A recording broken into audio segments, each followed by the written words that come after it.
डबली रठान में 23 अप्रैल 2024 को एफसी गेहूं के उठाव को लेकर एक विवाद उत्पन्न हुआ। एफसी गेहूं के उठाव ट्रालियों द्वारा कार्य को लेकर एक व्यापारी द्वारा आवागमन के रोड पर गेहूं की ढेरियां जानबूझकर कर देने को लेकर व्यापारी वर्ग ने कृषि उपज मंडी समिति सचिव CL वर्मा को दूरभाष पर जानकारी दी। सचिव ने रात को ही गेहूं को उठाकर सही स्थान पर ढेरी करने का सुनाया फरमान। वह व्यापारी हुआ नतमस्तक और अपनी गलती पर पश्चाताप कर गेहूं की ढेरी को रात को ही लोडर द्वारा वहां से हटाकर रास्ता सुचारू रूप से खुला कर दिया गया। उक्त व्यापारी पर टेंडर नहीं मिलने को लेकर ओछी हरकत करने के लग रहे हैं आरोप। इसी आपसी विवाद को लेकर भी व्यापार मंडल का नहीं बन पाया अध्यक्ष।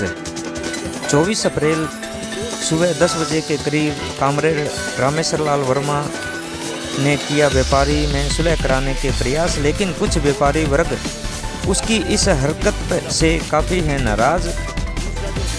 24 अप्रैल 2024 को रामेश्वर लाल वर्मा और CL वर्मा के अथक प्रयास से आज लिफ्टिंग पूरी तरह से दिन भर सुचारू रूप से चलती रही। हिंद न्यूज़ से देशराज डावला की रिपोर्ट। कि यहाँ अगर गोडाउन बनता है तो यहाँ के व्यापारियों को, यहाँ के किसान को, यहाँ के मजदूर को फ़ायदा होगा। सरकार ने वो गोडाउन नहीं ले करके और यहाँ से 9 किलोमीटर दूर पे लिया है और वहाँ से ट्रालियाँ वापस आ रही हैं व्यापारियों की। कभी वो मोसराइज के नाम पर भेजते हैं, कभी कहते हैं इसमें वेट कम है। यहाँ तक है कि एक एक ट्राली के पीछे एक एक थैला दिया है। ये जो दिक्कत है, उसके बाद भी एक एक थैला एक्स्ट्रा दिया है कि अगर सूखेगी तो भी हम भरपाई करने को तैयार हैं। किसी तरह से मंडी का माल जो है लिफ्ट होना चाहिए, वो लिफ्ट नहीं हो रहा। इसमें कहाँ दिक्कत है? क्योंकि अभी कल एक ट्राली का 1 चक्कर लगा है, जबकि एक ट्राली के 8 चक्कर लगते हैं, तो यहाँ से माल जो है लिफ्ट हो सकता है आसानी से। ये कहाँ दिक्कत है, कहाँ नहीं है? हर जो है डिपार्टमेंट दूसरे पे डाल रहा है। व्यापारी कह रहे हैं उनका कसूर है, वो कह रहे हैं इनका कसूर है। अगर कहाँ ये दिक्कत कहाँ है, ये क्या परेशानी आ रही है? हम कह रहे हैं निश्चित तौर से हमारा जो मानना है कि 2 चीज़ें इसमें काम कर रही हैं। एक तो ये चाहते हैं जो ठेकेदार है, उसके बड़े ठेकेदार हैं, उनकी ये इच्छा भी है कि हम बाई रोड जो है माल को भेजें ताकि यहाँ लिफ्टिंग ज़्यादा हो। एक तो ये भी उसमें कारण है। दूसरा जो अधिकारी है वो भी उनको 1 रुपये 2 रुपये थैले के पीछे चक्कर है, वो उनका भी जो है सोल्व नहीं हो रहा। हालांकि कईयों ने दिए हैं, कईयों ने नहीं दिए। हम कह रहे हैं स्थिति कहाँ है?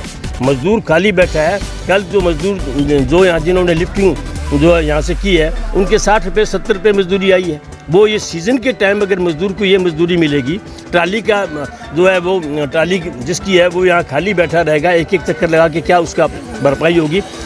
52 थैले भेजे उसने, 52 थैले से उसकी भरपाई कैसे होगी?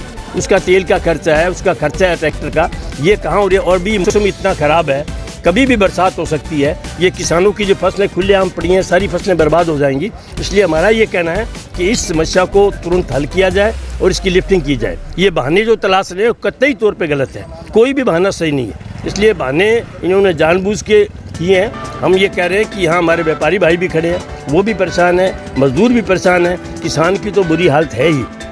मोदी सरकार ने जो किसान की हालत की है वो कहने सुनने लायक भी नहीं है, कहने लायक भी नहीं है, इतनी बुरी हालत है।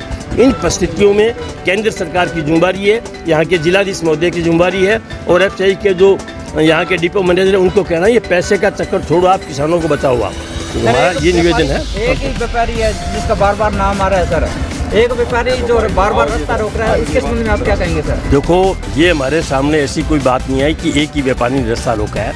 हम ये कह रहे हैं तमाम व्यापारियों की जिम्मेदारी है कि आने जाने के लिए अगर रास्ता नहीं होगा तो लिफ्टिंग नहीं हो पाएगी। तो उसकी वो किस तरह से करते हैं उसकी व्यवस्था करें, उसको रास्ता भी दें और यहाँ से माल की लिफ्टिंग भी हो। किसान की हालत सबसे ज़्यादा ख़राब है, मजदूर की हालत ख़राब है, व्यापारी जो हैं उनको भी नुकसान होगा। सबसे बड़ी समस्या तो ये है जी, व्यापारियों का आपसी विवाद है, उस वजह से ये परेशानियाँ आ रही है। सीजन से पहले अगर कुछ चीज़ें प्री प्लान हो जाए तो ये दिक्कतें ना आए। आज से 4-5 साल पहले कुछ व्यापारियों ने मिलके ये रास्ता या जो भी चीज़ें थी वो पहले तय की हुई थी, उसमें जो व्यापारी उससे अलग चलते हैं तो उस वजह से व्यवस्था में बिगड़ाव आ रहा है। तो जो रास्ते खुले हुए हैं या जो रास्ते पहले से तय हैं, वो रास्ते अगर खुले रहें तो 10 से 11 हज़ार घंटे रोज़ के लिफ्ट होंगे, तो कहीं भी परेशानी नहीं है। तो सभी बैठ के इस व्यवस्था को अगर सुचारू रूप से चलाएं तो कहीं भी कोई दिक्कत नहीं आएगी। हाँ, अगर मार्केट कमेटी थोड़ी अपनी जिम्मेवारी समझे, जो रास्ते हैं उनकी निशानेबाजी हो जाए तो आसान हो जाए काम। जो जमींदार को, लेबर को और व्यापारी को पता हो कि इस रास्ते में हमने डेयरी नहीं करवानी, तो सारी व्यवस्था सुचारू रहेगी। तो एक ही व्यापारी पे आरोप है सर, ऐसा क्या मामला है? वो आपसी विवाद, मैंने आपको बताया कि व्यापारियों की जो सोच है आपस में मिलती नहीं है, उस विवाद की वजह से भी कुछ परेशानियां आ रही है, तो वो भी बैठ के अगर उसको हल करें तो ये परेशानियां दूर हो जाएंगी। क्या व्यापार मंडल में अध्यक्ष है सर कोई? नहीं जी, अभी 2 साल से कोई व्यापार मंडल में अध्यक्ष नहीं है। धन्यवाद सर।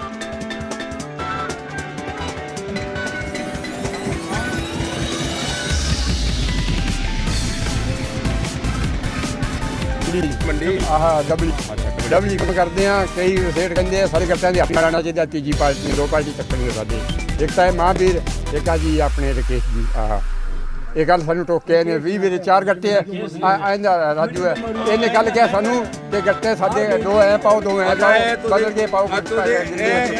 ਦੇਖੋ ਇਹ ਸਮੱਸਿਆ ਹਾਂਜੀ, ਇਹ ਤੁਹਾਡੀ ਸਮੱਸਿਆ ਸਥਾਨੀ ਜਿਹੜੀ ਗੱਲ ਅਸੀਂ ਪੁੱਛਦੇ ਆਂ ਹਾਂ ਕਿ ਮੰਡੀ 'ਚ ਜਿਹੜਾ ਹੁਣ ਆ ਰਹੀ ਹੈ ਕਣਕ ਆ ਰਹੀ ਹੈ, ਹਾਂਜੀ। ਇਹਦਾ ਉਠਾਵ ਸਹੀ ਹੋ ਰਿਹਾ ਕਿ ਨਹੀਂ ਹੋ ਰਿਹਾ? ਨਹੀਂ ਹੋ ਰਿਹਾ ਜੀ। ਜਦੋਂ ਅਸੀਂ ਸਾਡਾ ਪੈੜਾ ਲੱਗਿਆ ਹੁੰਦਾ ਕੋਈ ਨਵੀਂ ਟਰੈਲੀ ਲੈ ਕੇ ਫਸਾ ਦਿੰਦੇ ਆ। ਹਾਂ, ਨਵੀਂ ਟਰੈਲੀ ਜ਼ਿਮੀਦਾਰ ਨਹੀਂ ਰੁਕਦੇ। ਇਹ ਫਾਇਦਾ ਤਾਂ ਢੇਰੀ ਸਾਡੀ ਇੱਥੇ ਹੋਊਗੀ, ਸਾਰੇ ਪੈੜਾ ਨਾ ਉੱਥੇ ਖੜਾ ਰਹੂਗਾ, ਜਾਂਦਾ ਨਹੀਂ ਹੈਗਾ।